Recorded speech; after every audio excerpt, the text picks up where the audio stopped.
اگر اللہ تمہیں دینے میں دیر کر رہا ہے تو سمجھ لو اللہ کو تمہارا مانگنا بے حد پسند آ گیا ہے۔ اگر دیری کا مطلب اللہ کا انکار ہی ہوتا تو وہ اتنے لمبے انتظار کے بعد حضرت یعقوب کو حضرت یوسف سے دوبارہ کیوں ملواتا؟ کہتے ہیں دعاؤں میں اب اثر نہیں رہا۔ میں بتاؤں دعائیں کب اثر کرتی ہیں؟ جب انہیں صبر کی مہر لگ جائے۔ صبر یہ نہیں کہ اللہ سے مانگنا چھوڑ دو، صبر تو یہ ہے کہ لوگوں سے کہنا چھوڑ دو۔ جب انسان ٹوٹ جاتا ہے نا، سوائے رب کے کوئی اس کی آواز نہیں سنتا، اور ٹوٹی ہوئی چیزوں میں لوگ صرف تجسس رکھتے ہیں، جبکہ اللہ ٹوٹی ہوئی چیزوں سے بے انتہا محبت کرتا ہے۔ دعاؤں کو صبر کی چادر پہنا کر دیکھو، یہ کیسے سائبان بنتی ہیں۔ اور سچ تو یہ ہے کہ دعائیں مانگ کر ہم صبر نہیں کرتے، اور دعائیں قبول ہو جانے پر اللہ کا شکر ادا نہیں کرتے۔ تہجد کی دعا سے وہ بھی مل جاتا ہے جسے لوگ ناممکن کہا کرتے ہیں۔ تو تم دعا کرنا کبھی مت چھوڑنا، مگر ہاں مقدر کے پیچھے بھی کبھی مت بھاگنا۔ بس یقین رکھنا اور انتظار کرنا۔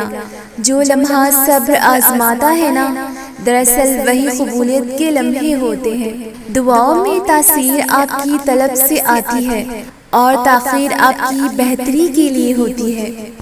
میں نے کوشش کو نصیب کے آگے ہارتے اور دعاؤں کو نصیب سے بدلتے دیکھا ہے۔ اللہ ضائع نہیں کرے گا تمہاری دعا اور تمہارا صبر، ذرا انتظار تو کرو۔ اللہ جو کرتا ہے اچھے کے لیے کرتا ہے۔ تم نہیں جانتے مگر وہ خوب جانتا ہے۔ اللہ سے مانگو تو اللہ ہر چیز دیتا ہے۔ اللہ کی قسم، اللہ ہر چیز دیتا ہے اگر آپ مانگیں، لیکن جلد بازی بالکل نہیں کریں۔ جلد بازی یہ ہے کہ آپ کہیں میں نے بہت دعا مانگی لیکن یہ چیز نہیں ملی۔ یہ جو دعا کا حق اللہ نے دیا ہے نا، ہمارا یہ ایک بڑا ہتھیار ہے۔ اس ہتھیار کی قبولیت پر کبھی شک نہیں کرنا۔ یہ تمہاری زندگی کی ہر جنگ میں تمہارا ساتھ دے گی۔ اس رب کریم کی رحمت کو یہ دعا تمہاری طرف اور متوجہ کرے گی۔ تو اس ہتھیار کو استعمال کرتے رہو بغیر کسی شک کے۔ تم دیکھو گے کہ ایک روز تمہیں فتح نصیب ہو جائے گی انشاءاللہ۔ اللہ تمہاری دعاؤں سے کبھی بیزار نہیں ہوتا۔ اللہ کو تمہاری دعاؤں کا انتظار ہوتا ہے۔ ایک دو دفعہ مانگ کر مایوسی کی طرف پلٹ جانے والوں کے لیے اللہ کن نہیں فرماتا۔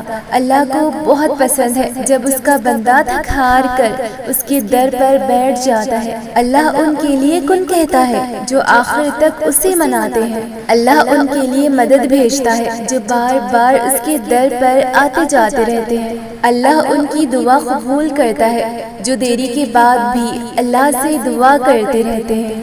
اپنی من پسند چیز پانے کے لیے اللہ کو اس کی من پسند انداز سے منانا پڑتا ہے۔ سبھی عبادتوں میں سے اس کی سب سے پسندیدہ عبادت دعا ہے۔ تو پھر اس کی دہلیز پر چکر لگاتے رہا کرو، کیونکہ اللہ معجزے انہی کے لیے کرتا ہے جو اس کے دروازے پر دستک دینا نہیں چھوڑتے۔ یہ بھی تو ہو سکتا ہے کہ اللہ نے تمہاری ساری دعائیں قبول کر لی ہوں، اب وہ فقط تمہیں مانگنے کا سلیقہ سکھا رہا ہو۔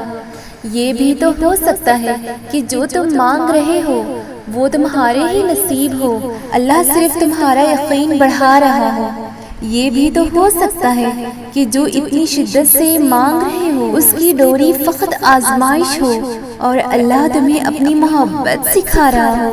یہ بھی تو ہو سکتا ہے کہ جو تم نے رب کی رضا جان کر اللہ کے لیے چھوڑ دیا ہو وہی اگلے پل مل جائے اور اللہ صرف تمہارے اپنے فیصلے پر اعتماد بڑھا رہا ہو۔